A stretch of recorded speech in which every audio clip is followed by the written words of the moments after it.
Imagine this. Entire civilizations collapsing almost overnight. Great cities burned, trade routes severed, and kingdoms that had thrived for centuries gone. Who caused this wave of destruction? A shadowy force, known only as the Sea Peoples, mysterious raiders who seemed to appear out of nowhere and then vanish back into history.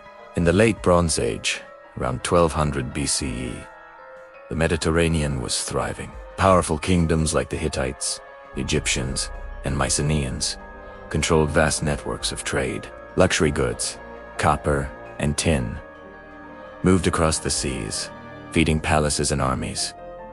This was the first real globalized world. But then, like a wave crashing on the shore, everything began to unravel. From around 1200 to 1150 BCE, city after city fell. The mighty Hittite Empire in Anatolia was wiped from the map. The palace of Ugarit in Syria was burned to the ground. Letters were found still Clesoft, never delivered. Egypt barely survived. In 1177 BCE, Pharaoh Ramses III fought a desperate battle against the Sea Peoples, describing them as a coalition that came by land and by sea, leaving destruction in their wake. But here's the twist. Even Ramses, who defeated them, never revealed exactly who they were. So who were these mysterious invaders? Historians still argue. Some believe they were displaced migrants from regions struck by drought or famine. Others think they were mercenaries who turned against their employers. Theories suggest they may have been Aegean, Greeks, Sardinians, Sicilians, or even people from the Balkans. What we know for sure is they were a mixed group, not one nation, but a confederation.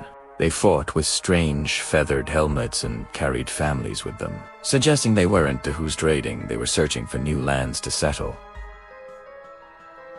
The arrival of the Sea Peoples coincided with the Bronze Age collapse, one of the greatest turning points in human history. Nearly every major kingdom of the Eastern Mediterranean fell. Literacy declined, trade shrank, and the ancient world entered a kind of dark age. But out of this chaos, new powers rose, like the Phoenicians, the Israelites, and eventually the classical civilizations of Greece and Rome. The Sea Peoples vanished from history, but their shadows shaped the world that came after. So what do you think were the Sea Peoples' desperate refugees, ruthless pirates, or something else entirely? Drop your theory in the comments. Smash that like button. And don't forget to subscribe to Chrono Clips, where we uncover history's mysteries, one forgotten story at a time.